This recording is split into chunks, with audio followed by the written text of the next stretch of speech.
So I am recording. So why don't you tell me a little bit about yourself, Jeff?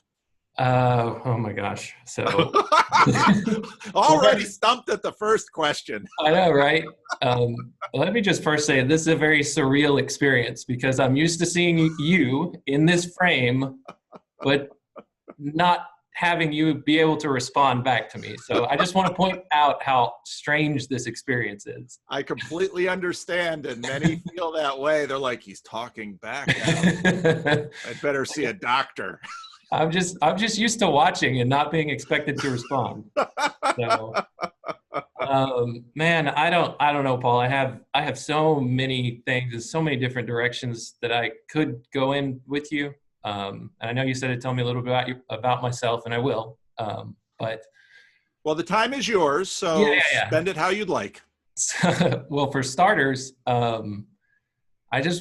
want to say that I do not think I'm smart enough to engage in the kind of conversations that that you tend to have, and the people that engage with you, very impressive. They're very. I think I'm just barely smart enough to listen to it. So, if this does get posted, apologies to everyone. Don't apologize. Just. I guess just tell you a few things about myself. I did grow up in church. I grew my earliest memories of church that my parents took me to was a thing where it was very conservative. I want to say very legalistic, in the sense that they didn't even call it church. They called it meeting because the church is not a place, it's a people. Yeah. Okay. Yeah. And, years after, I decided to try and look this up online. And the closest that I could find to it is something that went by the name of 2x2s. I don't know if you've ever heard of anything like that, but if you Google search for that, that's pretty close to what it kind of seemed like. Yeah. I've known groups like that. Yeah. So I won't try to explain it because I was pretty young. They get very literalistic, and so they're only going to do, so they boil the New Testament down into very, this is exactly what we'll do. This is the template. So I've known groups like that. Right. So, eventually we were going to more, traditional type denominations, Baptist churches, Assemblies of God, things like that, through my teenage years. And then our family just eventually stopped going to church. And so I stopped going to church. Sometime in my late teens, I suppose, we moved around. I was born here in Texas. I'm in Texas, in Dallas, or just outside of Dallas. Okay. And then we moved to South Dakota. My dad got a job up there. He job hopped a little bit. And then after not too long after that, about a year, we moved to North Carolina. Spent about 5 years there. We actually found a church in North Carolina in my teenage years. That was the Assemblies of God Church. So a lot of interesting things going on there too. But anyway, stopped going to church, and in my late teen years, we moved back to Texas, and then my parents got divorced. And so, I really started questioning the faith that I had inherited from my parents. And I, wanted to decide, hey, is this mine, or is it just something that was kind of hoisted or thrust upon me, and I wanted to try to make it my own, but I didn't. I didn't feel like going to church anywhere, but I did have my Bible, and so I would read that. Anyway, this is going to be all over the place. It's going to be out of chronological order. That's fine. One thing that I'll jump into is kind of how I got into Jordan Peterson. It'll probably take a while for me to get there, but I'm a very big C.S. Lewis fan, and so when I first heard Peterson, it was in his biblical series, and though he had a very Lewisian quality, that kind of pricked up my ears a little bit. When the specific quality that I have always thought was just mind-blowing to me about Lewis, and there are several things, but the thing that got me the most hooked on Lewis was how he could make old things new. He could present really old, boring, but apparently boring ideas that we've all already decided are boring and settled and stupid, and just approach them from an angle that just blows your mind, and things you've never thought of before. And when I can't remember which lecture it was, but when Peterson first started talking about the story of the fall, and how that could be looked at as the dawn of human consciousness, and specifically how he talked about pains in childbirth, and how to a creature that has the consciousness, and I don't know if he used this specific example, but a creature who has the consciousness of, say, like a deer giving birth, with that level of consciousness, we have no idea. It may seem very different. The pain is probably still there, but the existential terror that, could potentially come with that, or does, I'm sure, well, I'm not sure, but I would guess comes with that, with a conscious human, it's a very different experience. And so I haven't watched that lecture in a long time, but just, thinking about it in those terms, and also thinking, hey, this is when we realized that our own death is impending, and you're thrust into real life, and you're thrust into suffering, and the walled garden is not a place where you can live anymore. And I just found that fascinating, and that was the first mind-blowing person that I had heard in like 15 years since I had first been introduced to Lewis. And, for years I would wonder, as I was reading and, just looking for people out there, it was like, when is the next C.S. Lewis going to come along? Why is this guy not alive anymore? I was born in 1974. So I'm just like, I was born, after this guy died. I can't, there's no way to interact with him. There's nothing like that. So, I just found that very, very interesting. So, I found out about him, actually, Peterson, through the Bible Project guys. I was really listening to a lot of their podcasts. And I don't even remember if they mentioned his name, but they were just referencing this University of Toronto professor who was doing biblical lectures and talking about it in a mythic sense, and as a story, and all those kind of things. And I know, I'm forgetting his name. One of the guys at the Bible Project, Tim Mackey at the Bible Project, I think Sailhammer was one of his professors in seminary, and he said that was when he was first introduced to maybe looking at the Bible from a story that's just completely tied together from beginning to end with, themes, and then, major theme and stuff like that. And so, growing up the way that I did in very conservative denominations, is just like, if you just call this a story, that means you just don't believe that any of it's true, right? Right. You can't focus on the literal part of this, then, do you even think that Jesus was a real person? Right. And, I'd be coming out of that background now, after I've been listening to Peterson a lot and just really doing a lot of thinking, I want to come back and say, well, what do you mean by real? That's right. And so, I watched a lot of Peterson. I actually was on a 10-hour road trip from the Dallas-Fort Worth area down to Big Bend National Park near the border of Mexico. And so I had a lot of drive time. And so that's when I listened to, I want to say, 4 or 5 of his biblical series lectures.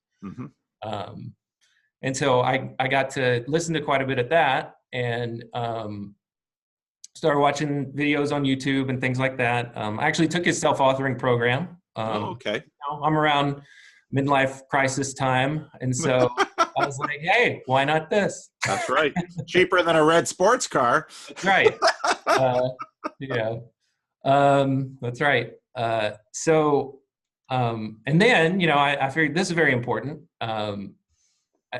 I just needed to make sure and tell you that I really appreciate you, because it's actually Peterson that led me to you and your videos. or I should say the Google algorithm, right? Yeah. The first video of yours I saw that popped up in my feed was your interview with Peterson. Okay. Yeah. And I first saw it, and I think you entitled it CRC Pastor Jordan Peterson, things about C.S. Lewis and stuff like that. Yep. And my first take on pastors is kind of similar to what, it seems like Peterson was, or maybe is, with this whole lying pastors thing. Not lying, but just a cynical eye. And I kind of rolled my eyes when I looked at it, and I'm like, oh gosh, what is this? A pastor found his way into talking to Jordan Peterson. Right. Riding his coattails, baby. But, I watched it, and I was like, when I first watched the video, I was like, wait a second, does he know Jordan Peterson? Because I think you referenced some kind of mutual connection in there or something like that. So I was like, okay, I'll allow it. Let me watch this a little bit. I'll allow it. The judge in your consciousness Congress. Okay, it's allowed. Right. So I watched that, and then I started watching a lot of your videos, and I watch so many more of your videos now than I do Peterson's, because I just find I still really enjoy Peterson, and like many people, I'm waiting. Let's do the biblical. Let's pick it back up, dude. Come on. Yeah. Cut the book tour already, guy. Come on, get back to YouTube. Yeah, we're not going to finish it. There's no way. Like you said, there's no way he's going to finish, But, okay, come on. Let's at least do Exodus. There's some really good narrative in there. So let's hear your take on it. Yep. So anyway, looking forward to that. Some of the stuff that I wanted to talk to you about, actually, just that last point right there, was I just really appreciate your ability to bring perspective to it from a Christian perspective, a formal, professional Christian. I'm a professional Christian. But also, something that I really appreciate about you is how ecumenical you seem to be. It seems like you have a very wide breadth of knowledge about the spectrum of the of Christendom. It's probably not the right word, but just, the conservative wing of the church all the way to the liberal wing of the church, and, even further. And I've always appreciated that. And ever since I've been watching you. And one thing that I really do like is, sometimes, as we all do, right, when we hear something or we see something that we disagree with, we can get very fiery about it. And I remember some of your commentary on Sam Harris and the Peterson debate.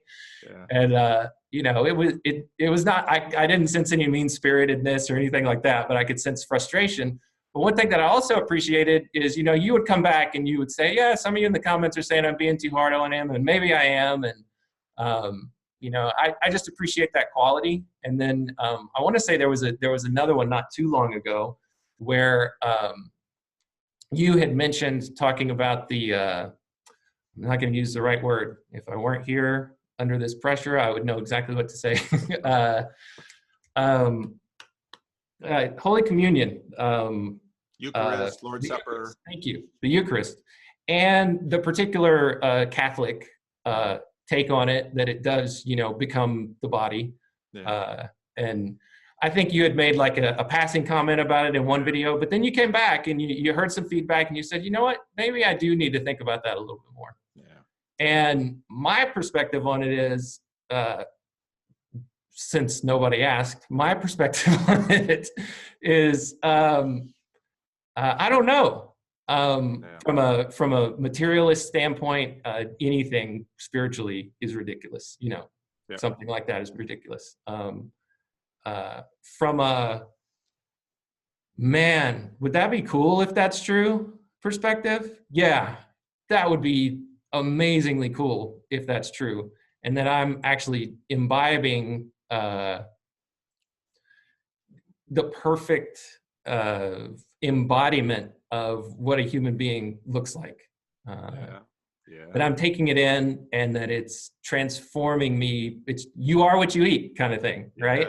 Yeah, keep going. This is good. Yeah, and I just think about that as, hey, if that's real, that's awesome. If it's not the truth, okay, no big deal. It's no skin off of my nose either way.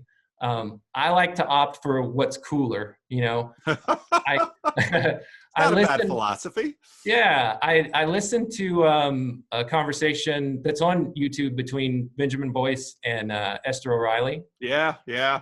And I know that you talked to both of them. And crap, I'm losing my train of thought because there were 2 or 3 things out of that conversation that I wanted to comment on. And now that I'm bringing her up, I feel bad. Oh, and him, especially if this is broadcast. But That's okay. Don't forget.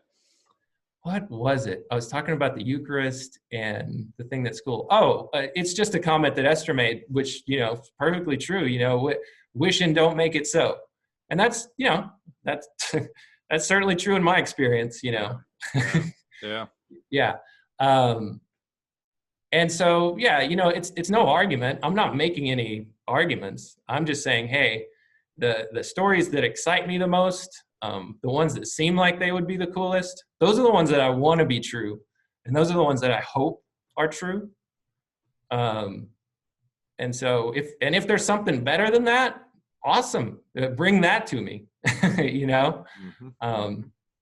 There's this one thought that has just been coming to me. And it's kind of tied into some of the things that you've been talking about. You mentioned the last chapter of the last battle. And my favorite part of at least that segment of the book, my favorite part of all of the Narnia stories is the Emeth or Emeth story. Yeah. Which is awesome. Yeah. But my favorite part of the closing words of that entire series in the last battle is where he says something like, you know, this was only the beginning. You know, this was just the cover page. And the story continues where each chapter is better than the next. Yeah. And I think you were talking it was your second conversation with Job, where he had asked you what God is to you. And the coolest idea to me of what God is as soon as I figure out how awesome God is, the response is, no, you're wrong. It's even better. And then once I realize what that even better is, the answer is always, you're wrong. It's even better.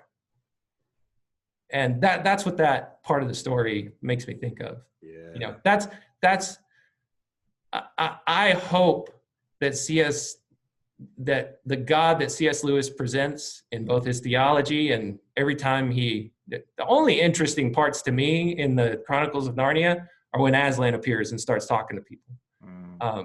If that's who I hope God is, right? So one of the things I just want to tell you also is I've just felt like I think in your video with Alistair, I can't remember his last name. Alistair Roberts. Yeah.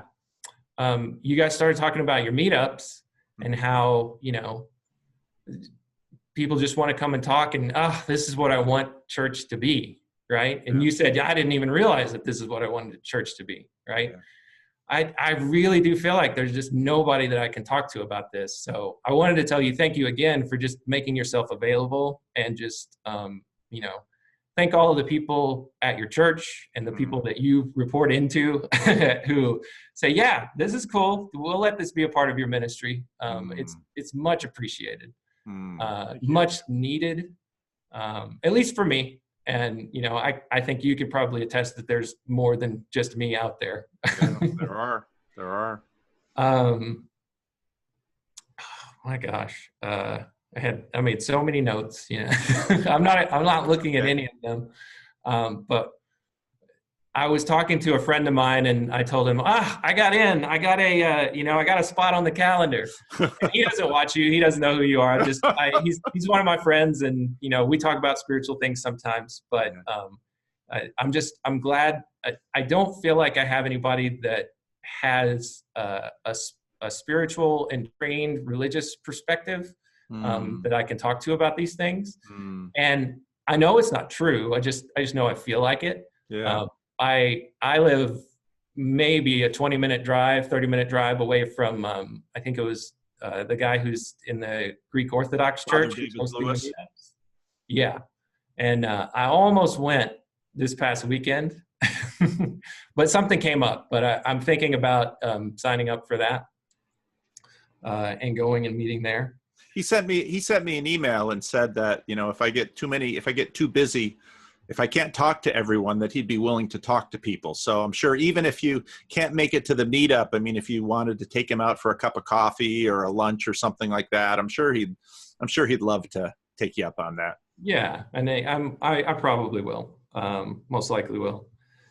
But my friend who I was talking to, we do have some spiritual conversations from time to time, and he's feeling the urge to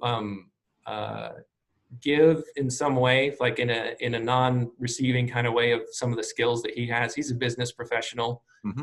And he's like, I feel like I don't give, my fiance gives to her church and, with money and time and stuff. And I don't feel like I give to anything. And so we were talking about maybe an opportunity for him to give his professional skills to a particular nonprofit that I'm linked up to. Wonderful. And we got into a conversation because the head of the nonprofit is somebody who I talked to and said, I felt a calling that I needed to move into this particular area. And my friend and I got to talking about that and saying, how do you know that you have a calling? What is that like to have a calling? And so that's something specifically that he wanted me to ask you. I'm asking for a friend. Okay. A good friend of mine. And, I think I can give an answer to that to a certain extent. Part of my answer is I never necessarily feel like I know what having a calling feels like. Mm-hmm. But I'd like to throw that question, toss the ball over to you and say to you, what is, if you have, I'm assuming you felt a calling, but if not, that's fine. But either way, what feeling a calling is like, or hearing a call from God? Some people, I don't want to dismiss this. Some people actually hear it audibly, and I've known people that have experienced that. I think for most people, it's a sense of urgency and direction that they can't dismiss.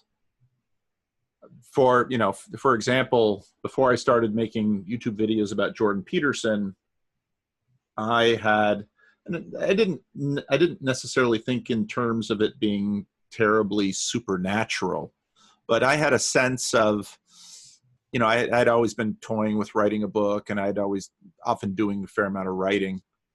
But I just had the sense that people don't read much. And many of the people in my church, it's usually some women read, but a lot of men don't read hardly anything.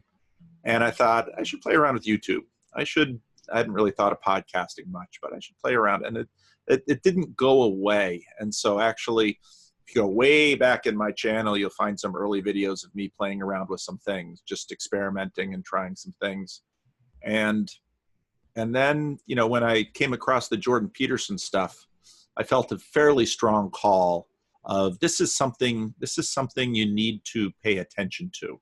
And it wasn't an audible voice or anything like that, but so then you have to ask the question, well, is this distinguishable from just attention or interest or relevance? Mm-hmm. Not necessarily. It's in those kinds of things, but for many people, it'll be something that they can't shake. They'll feel it, and then they'll feel it again. They'll feel it again. Sometimes when, especially young people are trying to discern whether God is calling them into some kind of ministry, that takes on whole different valence often in conversations. And something that pastors will often say is, if one way to test that is to see if it's something you can possibly avoid. If it's something that you absolutely can't avoid, can't do anything otherwise, then it's a sense of call. Mm-hmm. It's, the Bible talks about God hemming me in, behind and before. It's like God saying, no, nope, this is what you're going to do. Like the Jonah story. That's right, like Jonah. Yeah, go on that boat. Let's see how that goes. All right, throw yourself in the water. Let's see how that goes. You think you can really play chess with God? You go ahead and try. And that's why I tell people, don't play chicken with God. He takes the kinds of risks we look at and say, no, you shouldn't do that. And say, oh, watch me. And, it's Aslan in one of my favorite parts of The Horse and His Boy, when, the lion, and why did you do that? And Aslan says, why is that your business? It's none of your business. That's between me and that other person. You deal with me. That's exactly what Jesus says to Peter, or Jesus says to, Peter about John in the last chapter of the book of John. What is it? What business is it to you if I want him to stay alive? And, you follow me. So God will get his way. And in many ways, it all depends on how much you want to let him tear things down until he gets his way. But he'll get his way. So don't play with God. It's just not a good idea. Well, yeah. And, I was talking to my wife about this the other day. I can't remember the gentleman that you had on. I think he's in Missouri. He's an illustrator. He wanted to be a missionary in North Korea. Yeah.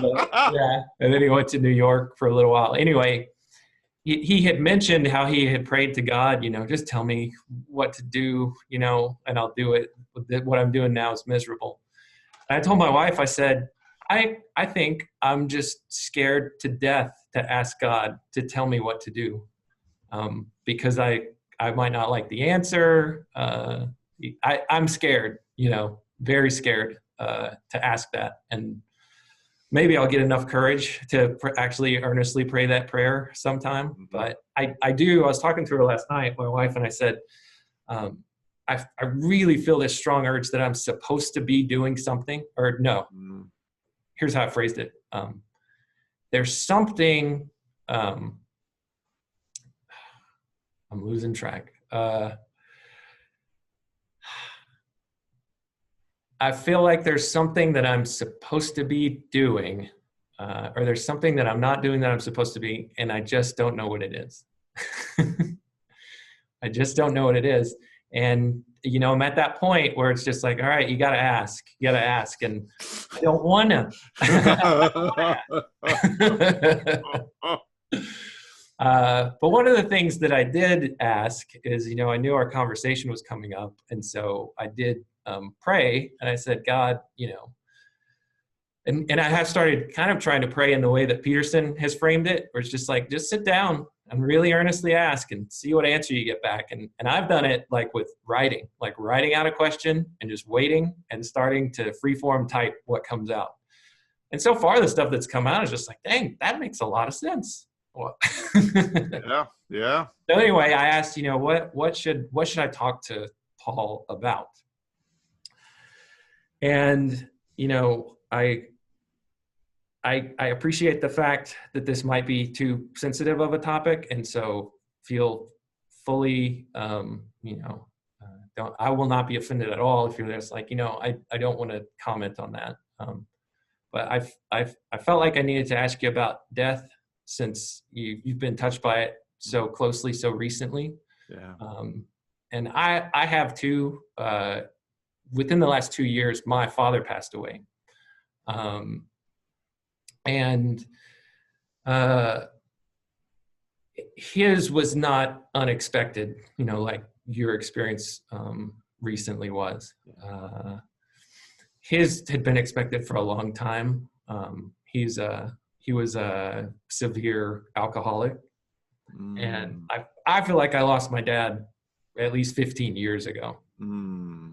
So it was a very long process of losing, the person just kind of fading away. And then eventually, he did actually die. And so I'm not sure exactly what I wanted to ask you about death, but that's just what came to me in prayer. maybe if I could put my point on the question, about 15 years ago when I started getting into Lewis, I was really hung up on hell and what happens to some people, you know, who in the traditions that I grew up in, hey, if you weren't saved, buddy, you're going to hell. Sorry, I've got a cat making a cameo. Yeah, cats are fine. Dogs and cats, they belong on videos. So I don't really know what that question is. I've gotten a lot of help on that particular subject from the E-Myth story in the last battle. Lewis led me deep into George MacDonald. I read through all of his unspoken sermons, which, hey, that's what Lewis stole that. Hey, Lewis said that. Yeah. And you know, he admitted to it. He said it. Yeah. So I'm sorry. I feel like I was asking you a question, but then I didn't. So I don't know if you have any comments or any thoughts on that. I guess one thing to help frame it that's coming to mind for me right now is, for me, and this kind of ties into some of the questions that I think I've seen you getting, and one of the questions that Benjamin was posing to Esther about why Jesus, and Job was, you know, how do you make the jump to Jesus? Yeah. And I feel like it's kind of a how do you make the jump from the frame that you gave us of, I don't know if it was yours, but you're who I first heard it from, God number one, God number two. Yeah. How do we make that jump? Yeah. Again, it's back to my philosophy of, man, I really want it to be true. Yeah. If Jesus is the only hope for me, that death is an unacceptable end to the story. Yes. It's offensive. Yes.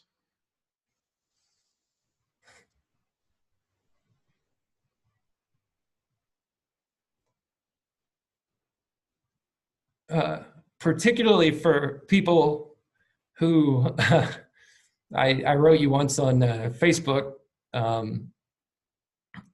that made it into your Jesus the Divine Lobster video, you know, and I feel like my dad is one of those people, particularly self-made. It's even worse. Yeah. It seems like, and I don't know. The jump to Jesus is not a rational one. It's in some sense, but in another sense, if death is the end of the story, that is the most irrational answer that I could ever receive, that I could ever hear. Yes. And the jump to Jesus, I don't know. I'm not trying to give people answers. You know, I'm sure smarter people than me could just jump in and say, it's ridiculous. You know, it's like the last video of yours that I watched was with Job when he was reading the I don't know if it was the appendix, but it was the last thing that Lewis was saying in Miracles, where he was talking about, you have these feelings, and then it always ends the same way. You know, just put this stuff back. It's all material. It's all rational. If that's all that it is,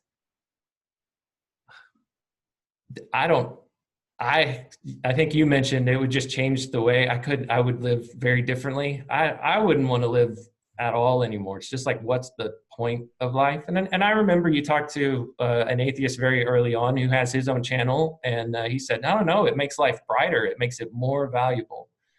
And that's an argument. You know, I can see things from that perspective to a certain extent. But when you're touched by death,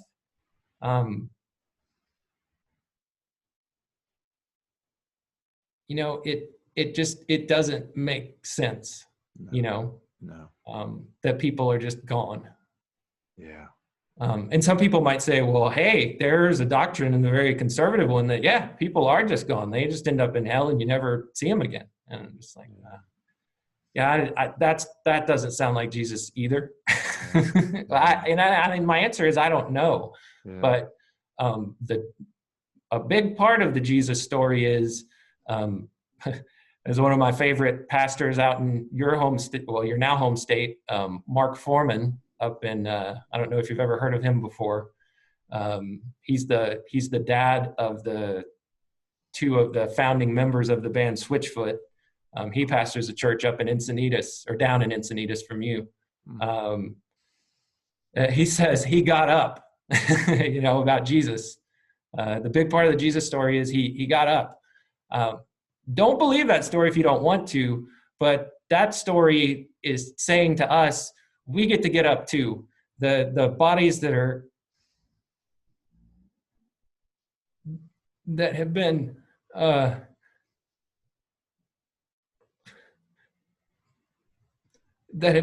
stacking up in the ground for however many hundreds of thousands, however long, this is where my lack of education comes into play, hundreds of thousands or millions or however long the human race has been around, everybody has just stacked up in the grave.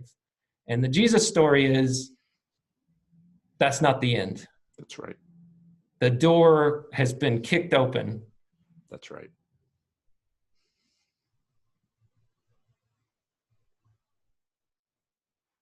So I guess my question is more of me wanting to encourage you. And I know you're mad about your sister, but it's at the end. It's not just mad about my sister. And that video I made early on, The Divine Lobster, that's for me, that's a video I cherish. There's a lot of my father in that video because I thought a lot about my father when I made that video. And one of the things so I saw growing up with my father and his love for people in Paterson, New Jersey, was that he ministered and he helped and he served people who this world will never know.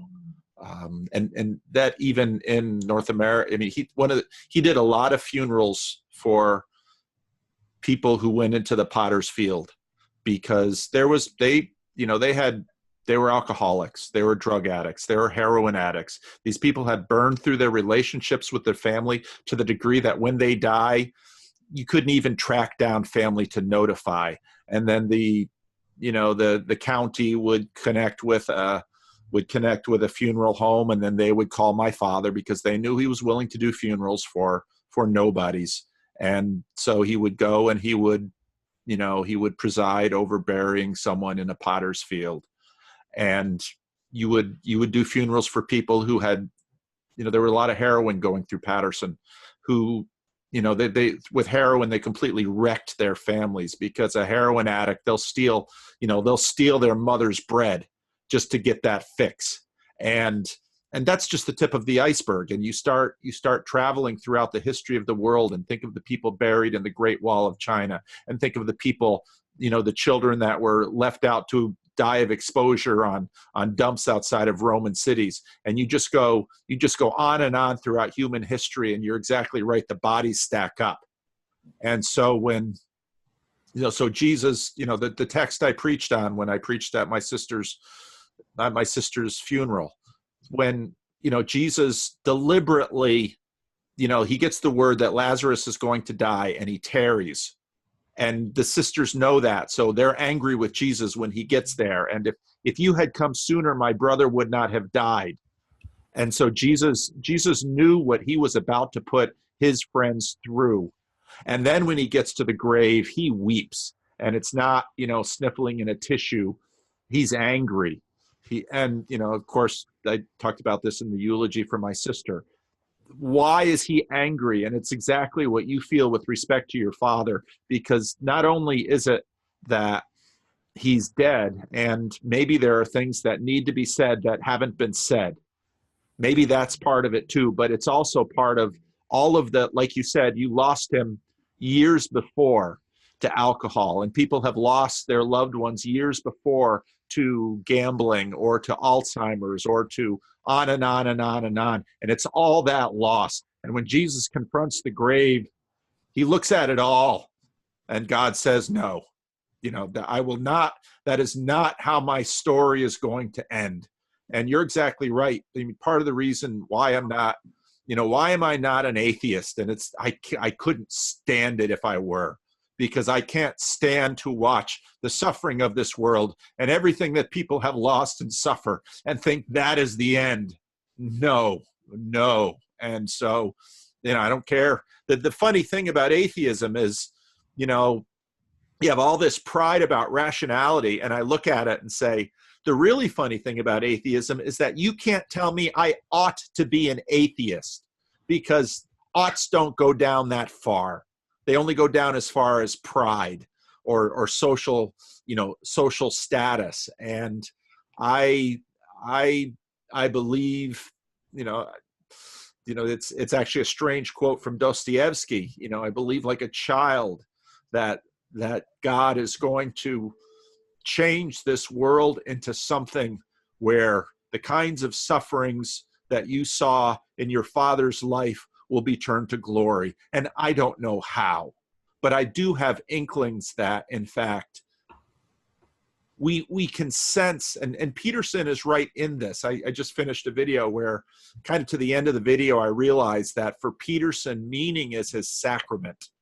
And so what is a sacrament? A sacrament is what connects us with the other world, with the real world, with heaven.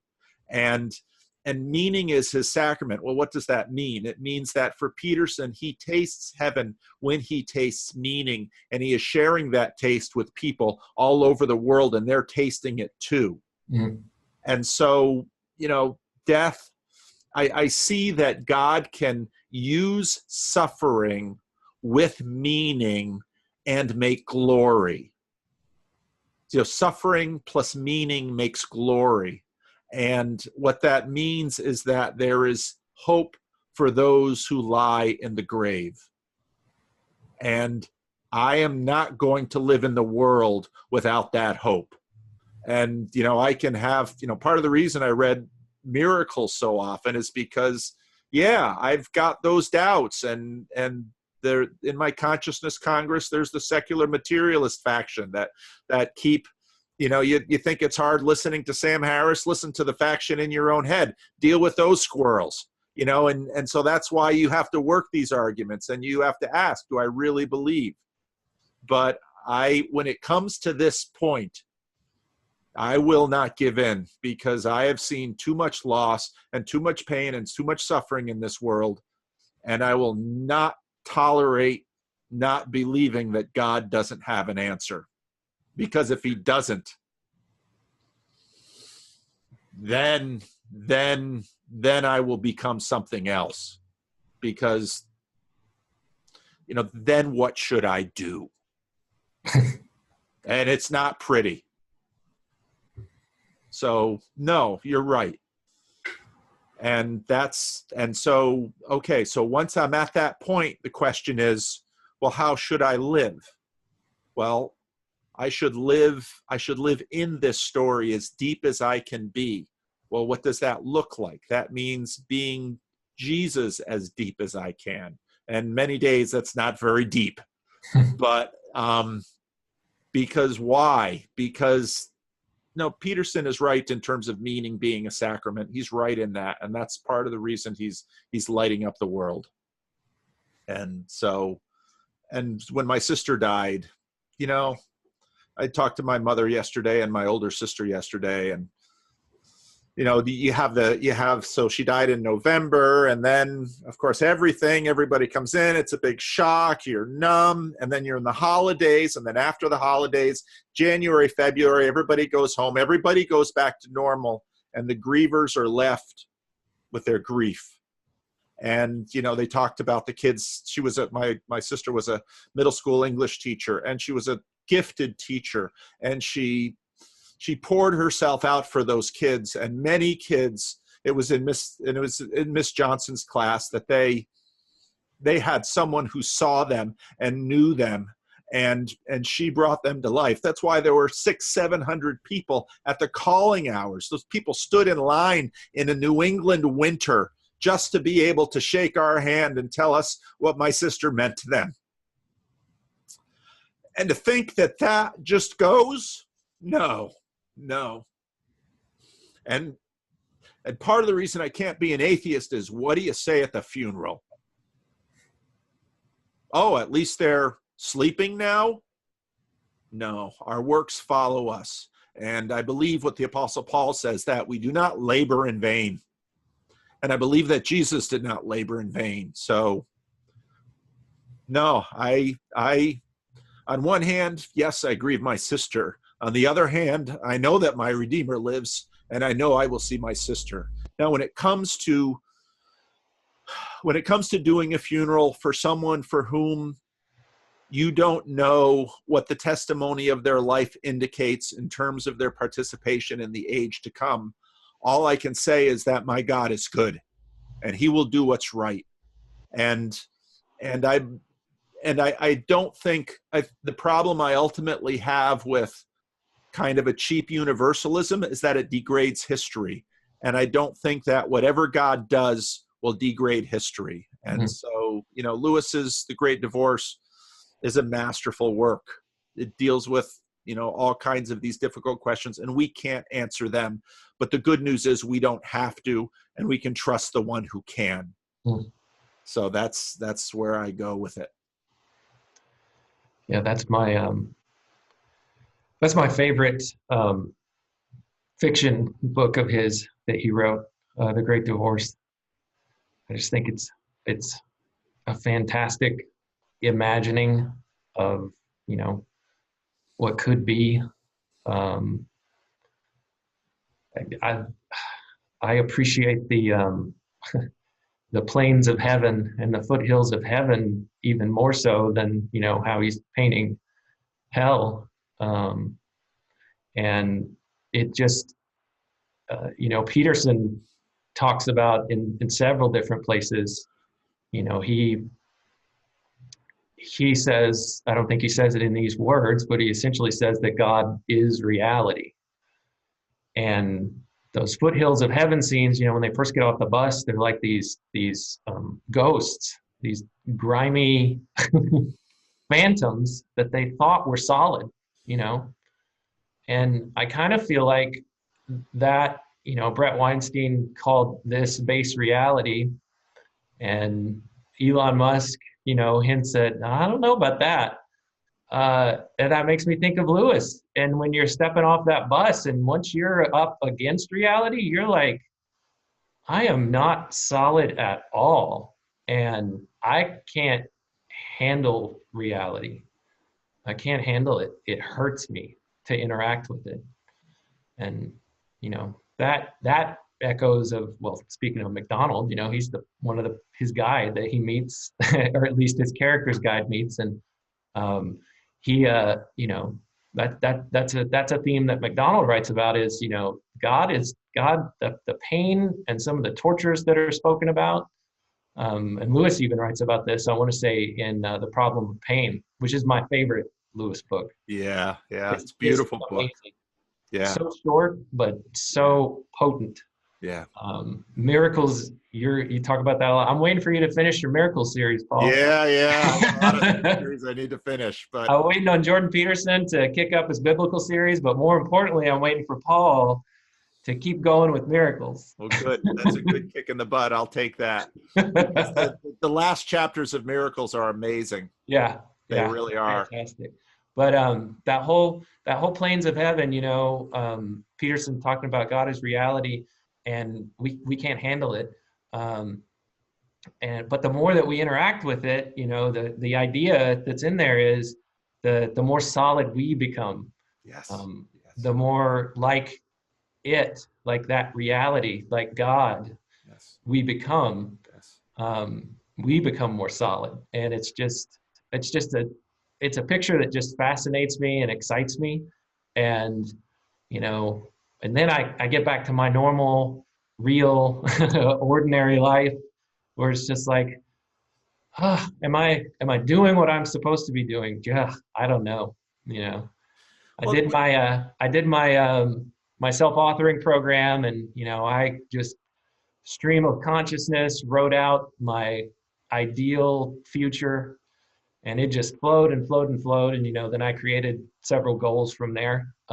This was a little over a year ago. It was actually within 6 months of my father passing away. So some of the things, have stuck, and I've stuck with them. I never finished school. But as of the end of this semester, I will have, at age 45, acquired my associate's degree. Wonderful. Congratulations. Good for you. That's harder to do when you're 45. Yeah. Oh, it's much a lot harder. Classes when you've got kids and a wife and a job, and you're trying to pay all the bills.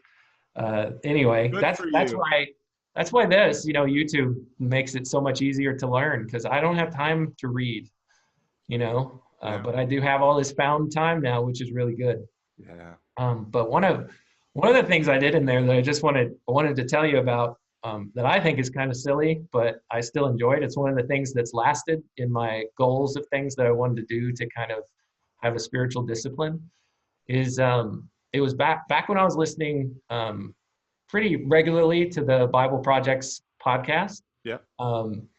They were talking about Israel getting a king, and I know we're running out of time, so I won't go much longer than this. I have a lot of stuff to talk about, but I'm not going to even try. I have some flexibility. Keep going. I'll stop you.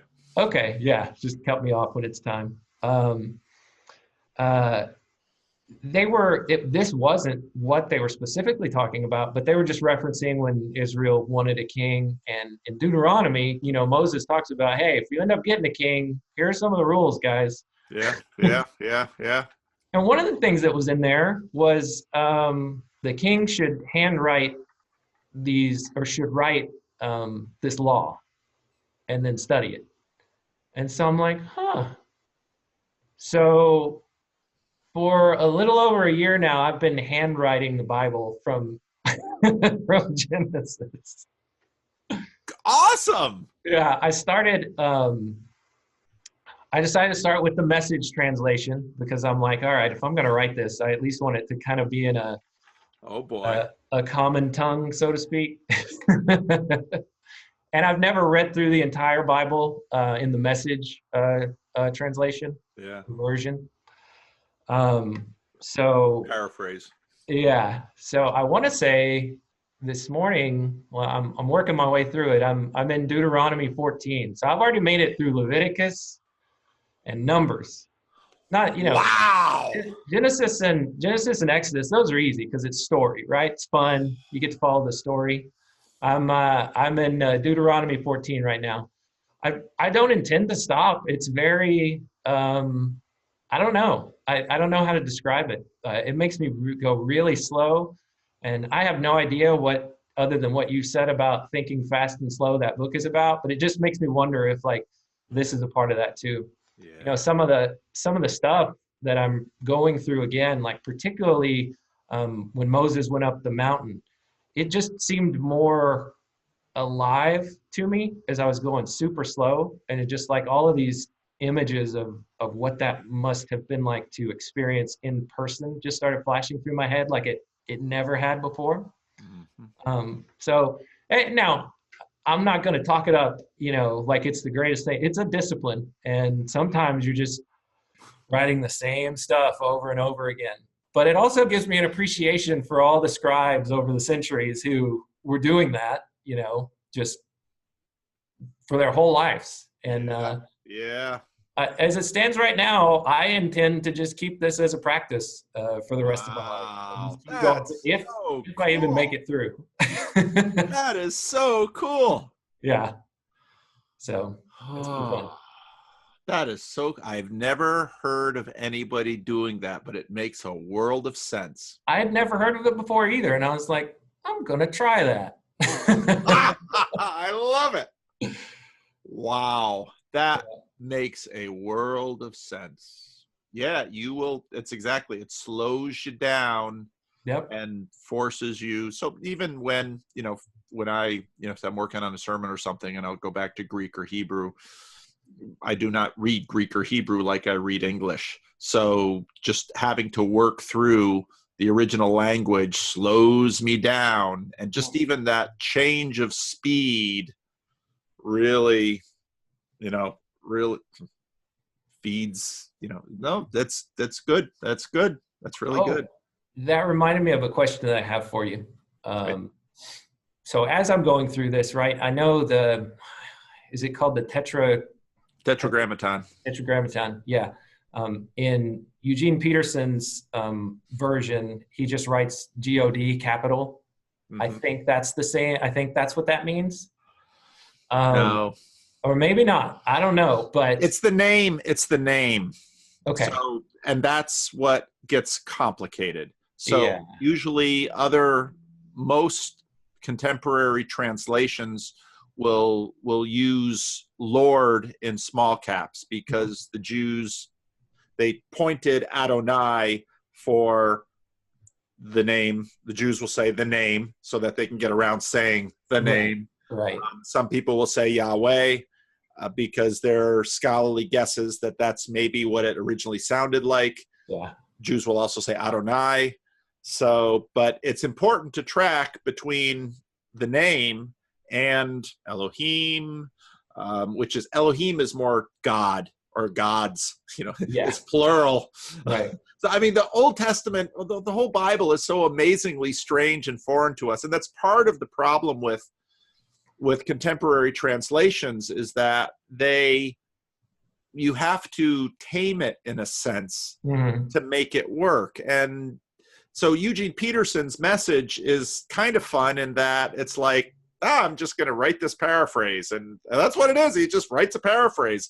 I have a little more trouble. I feel a little bad sometimes in my adult Sunday school class. I dig into, I put the Greek text for the New Testament, the LEB, which is a Lexham English Bible, which is a fairly contemporary literalistic, tries to do some word correlation. And then I do the NIV 2011, and then I do the New Living Translation. That's a very popular one, but it's really a paraphrase. It's not a translation. And so I go through the differences between these different ways of translating the Bible for my Sunday school class because they don't have access to Greek. But it's just fun. We're always working that, and it does also slow you down if you got to read it 3 times. But what a wonderful idea. I'm going to steal that. And when people ask me, well, I want to learn the Bible, well, start copying it. What? Yeah. You mean on a photocopy? No, I mean by hand. Well, why? Well, just do it for a while and you tell me why. Yeah, just try it. Try it. That's awesome. Well, that was just one quick question. When I see God, here where I am right now in the Old Testament, and then I decided, hey, I want to flip ahead real quick and just look over like at one of the Pauline epistles, and it's G, lowercase o, lowercase d. And my question is, not really textually speaking, but just if you have a best guess or if you've heard, I mean, it seems pretty obvious that Paul's talking about the same person presence as the capital God that I see in the Old Testament. That's my only conclusion, being raised in church, that he's talking about the same thing. And if so, is it just a semantic kind of thing of because the original text said this specifically and over in the Old Testament and the original texts in Greek said this word? What? I guess I was expecting to just see capital God on both sides, the Old and New Testament, whenever I was looking in this specific translation or version. See, I just pulled up the message because I have this Bible software where I have like all kinds of translations and stuff, and I never noticed. See, and this is why copying that sucker by hand, you'll learn a lot that someone like me won't bump into. So what did Paul have in mind? Well, Paul was trained as a scholar in the law in First and Second Temple Judaism, as it's now contemporarily called in scholarly. And so this gets complicated because, okay, there's God, and then there's the Lord, and there's Jesus and the Holy Spirit. But right away, we're in a Christian Trinitarian framework. So generally speaking, we connect God in the Old Testament with the Father, which I think is fundamentally what Paul and the New Testament does. and then there's Jesus, of course, and then the Holy Spirit.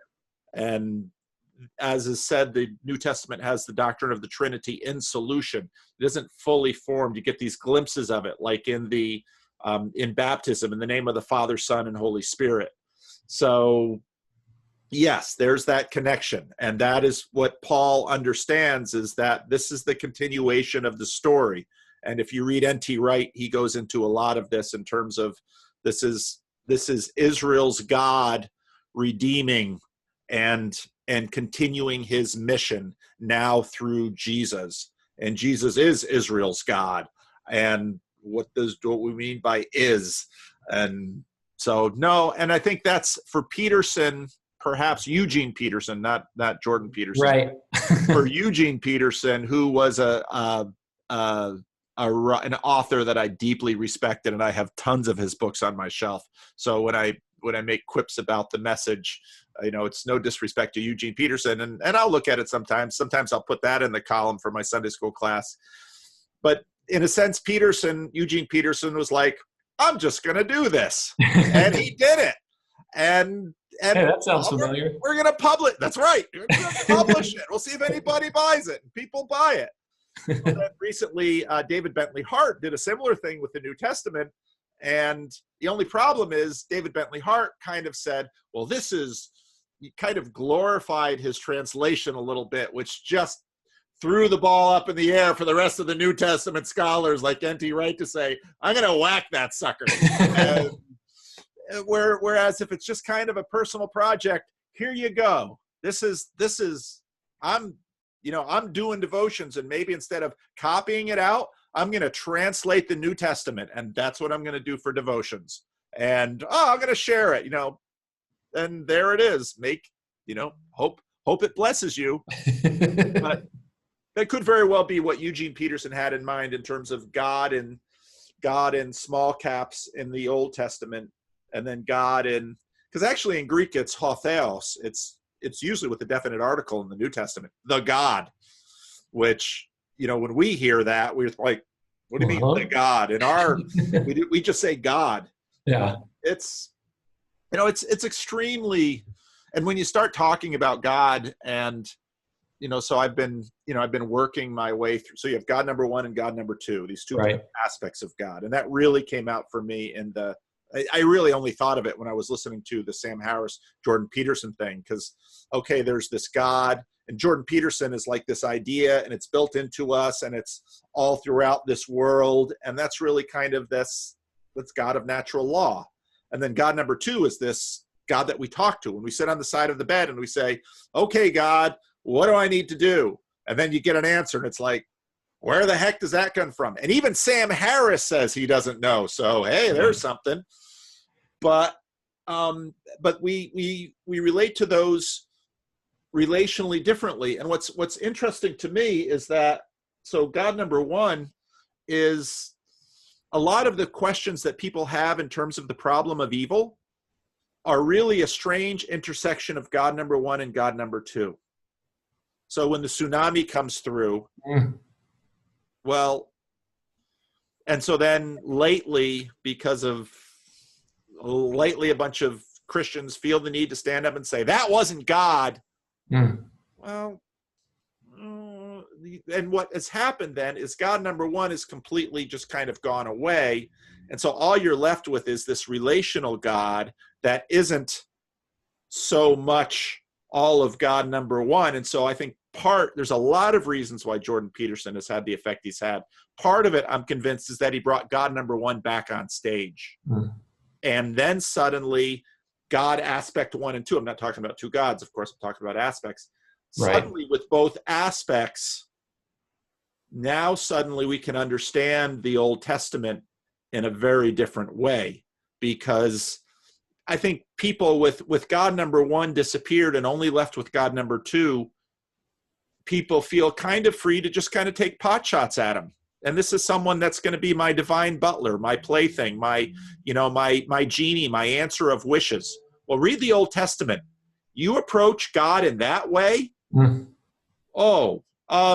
better think hard and long about that, because, no ancient many of which only had God number one. No ancient would do that, because that'd be like, that's just dumb. That's, oh, yeah, that lion looks cuddly. You want to put your hand through the bars, see what happens. And, so the ancients very much knew God number one. And so when Paul talks about, the power, basically the power, and I can't think of Romans 1, basically the power of God has been revealed commonly. That's kind of God number one. But now in Jesus, we see God number two in a different way. But you need them both, because what happened in the early New Testament period is that people disconnected the Old Testament from the New, and then they were left to kind of fill in a different God number one with Jesus, and that always warped it. So then it was like, no, we can't just retune the whole Old Testament according to our Greek philosophy. It doesn't work for it. And so there's a lot going on there. But so I think Eugene Peterson, he's a super smart guy and just a delightful Christian and pastor. And Eugene Peterson, for a whole generation of pastors, became the pastor we wish we were. Yeah, some of the phrases that he sticks in there, and verses that I remember from my whole life, is just like, man, that's a funny way of saying it, or that's really an entertaining way to hear that put. Yeah, so it's really fun. I don't know if you have to go, but if you have just a little bit more time, there's one more idea that I'd like to unpack. Sure. And then I'll let you go. Again, okay. I really appreciate this. Oh, this is fun. So my wife is a minister in a mainline church. Oh, this is going to be interesting. Well, I'm not gonna get myself into too much trouble. I'm sometimes not too gentle on the mainline, which is probably something I should confess of, because I have mainline friends that will sometimes call me on it, and they're right. Well, I'd say you're much more gentle than some of the other stuff that I've listened to on YouTube before. So that I believe. How to start this? I know, Peterson is kind of known for not going to church, right? And I know he grew up in a mainline church in Canada, at least into his teenage years, if I am remembering right. This thought came to me the other day. I don't really enjoy going to church that much. Once I went back to church. You are a seriously honest man. Your wife is the pastor. Yeah. Well, she's the director of worship, so she's not the senior pastor there. So you don't have to say, yeah, honey, that sermon today. Oh God, I really needed a nap. So thanks for that. No. Well, here's the even worse thing. This will blow your mind even more. This is going to paint it in the wrong light, and I don't intend to do it that way. But I went through a divorce. So she's my second wife, and I met her while she was in seminary. And I have kids, and I had been taking my kids to a Wesleyan church in Plano for, from the majority of the time that I went back to church. So it's been their church, and my son's since moved out. My daughter, is in her mid-teens now, but it's mainly the church that they've been going to since they've been growing up. So I don't go to my wife's church, but that's the primary reason. I say primary, you're like, why you qualify it with primary? I have gone to mainline churches in her denomination before, and I went particularly whenever I was going through my divorce. I needed some place to go, and I didn't want to go to my familiar, right-leaning stomping grounds. I needed to go someplace where I felt a little bit safer to, not be perfect. And I don't want to say anything disparaging about the denominations that I grew up in, because they helped me tremendously, And I even went to the first church that I went back to whenever I was, early 20s was a mega church in Grapevine, Texas, non-denominational, but read in parentheses, Southern Baptist. Yep. You're in Texas after all.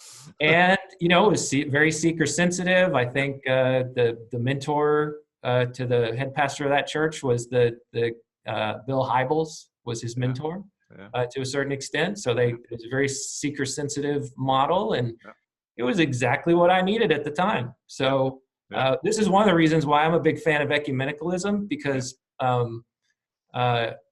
people have different needs at different times on their journey. And if the first place that you need to go in is the far left side of the spectrum, because that's how you get in, great. Journey, get to where you're supposed to be,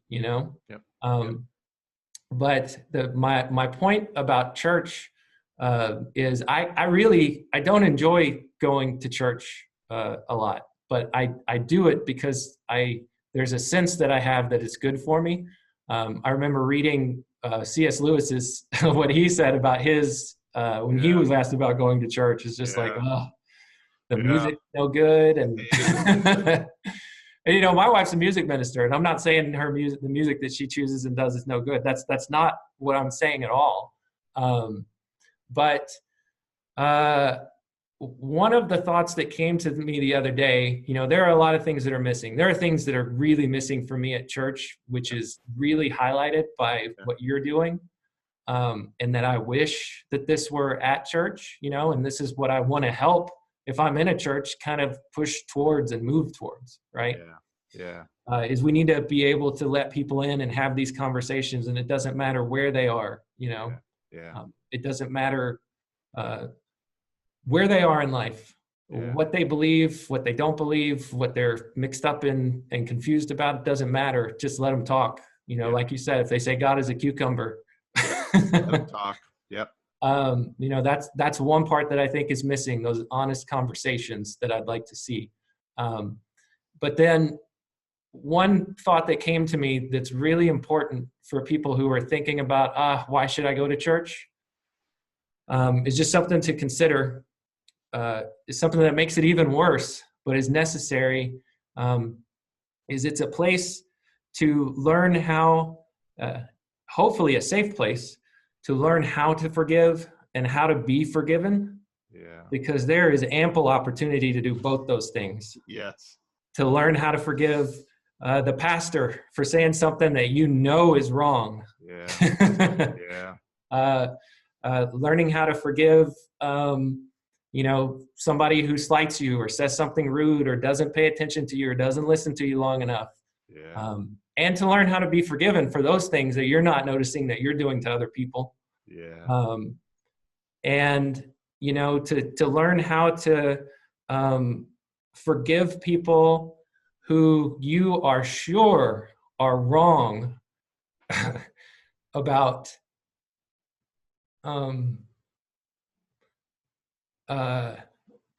I didn't watch your video yet. I know you talked a little bit about LGBT, but learning how to forgive people you are certain are wrong about affirming LGBT people or relationships or having the church condone it. And also learning how to forgive people you are certain are wrong who don't affirm it. That's right. That's right. That's right.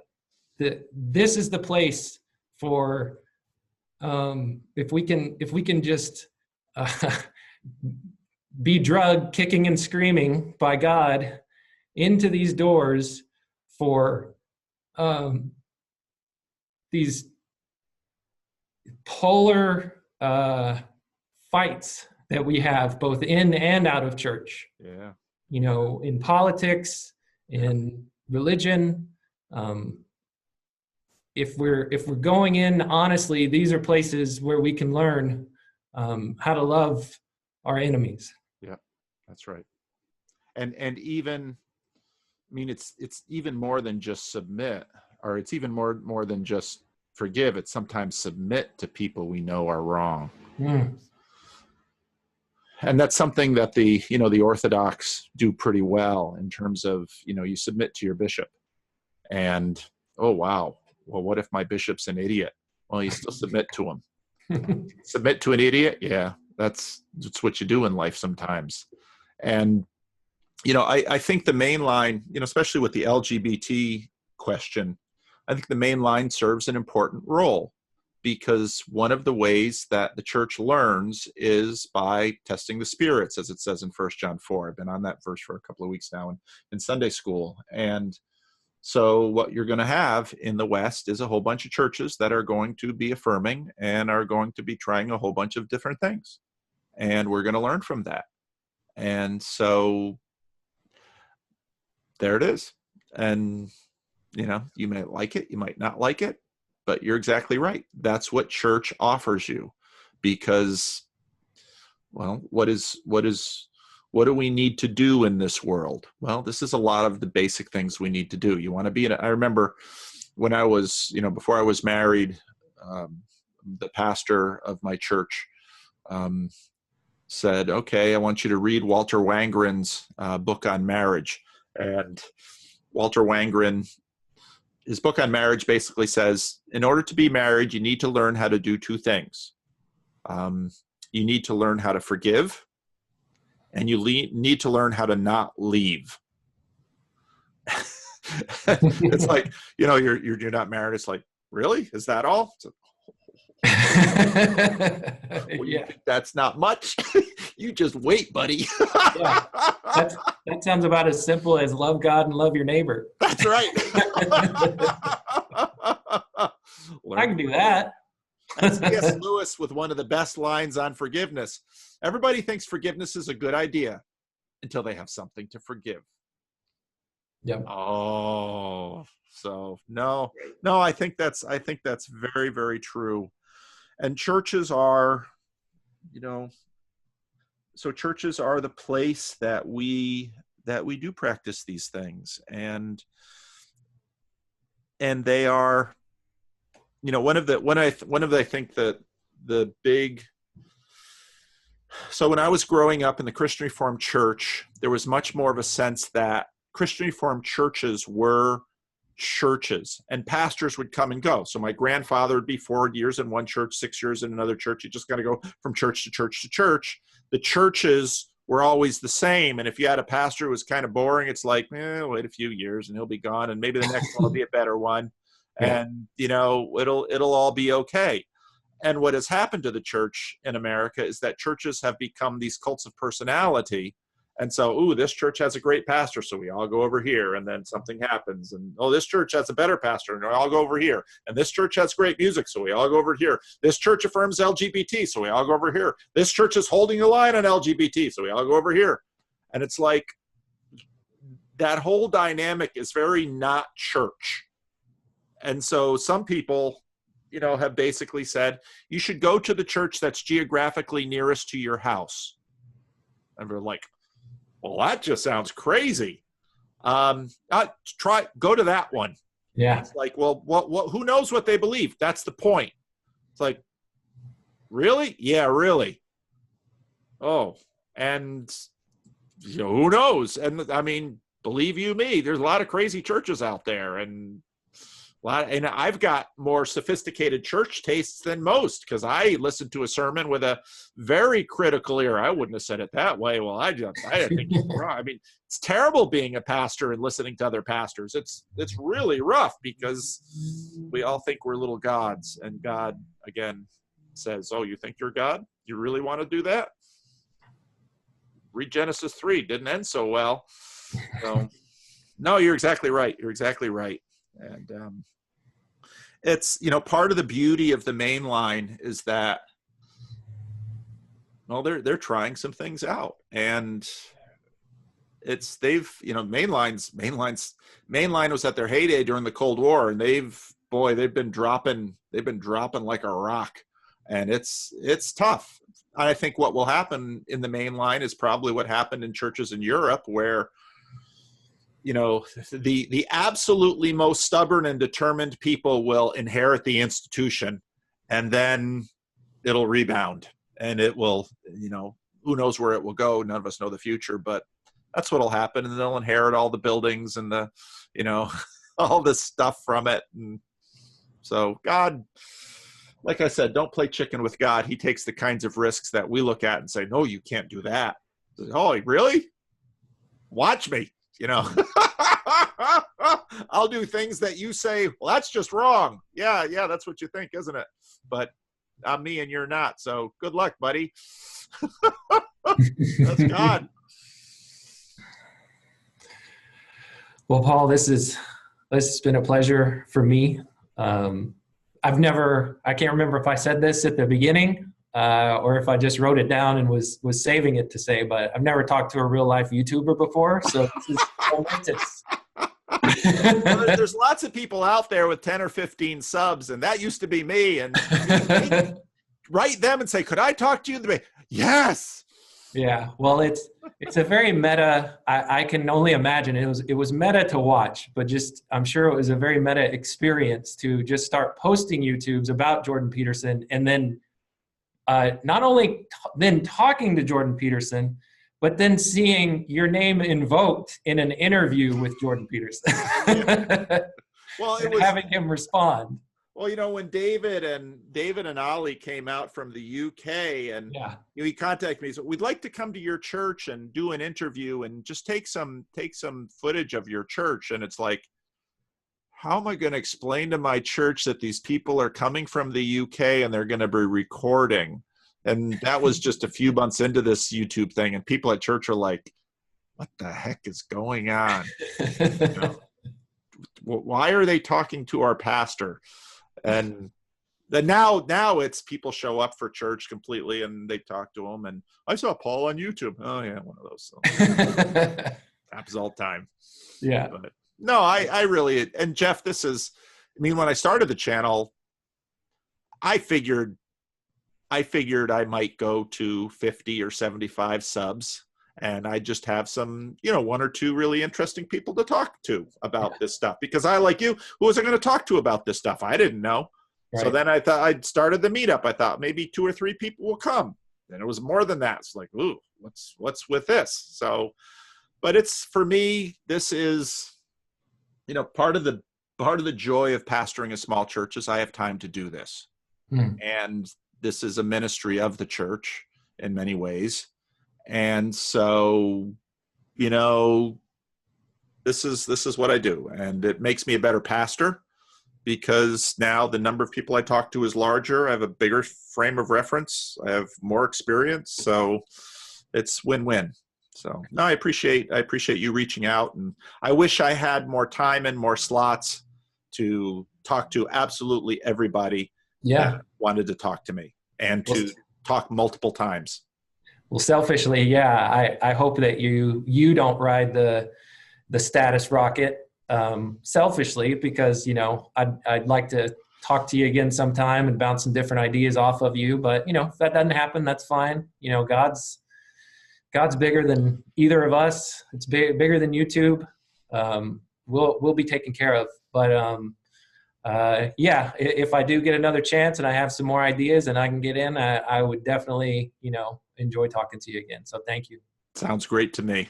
So right. I will ship this to you, and your wife can review it. And if you get the thumbs up, then I'm sure I'd like to post it. Yeah. I'll let you know. Okay, Jeff. All right. Great meeting you. You too. Bye. Bye-bye.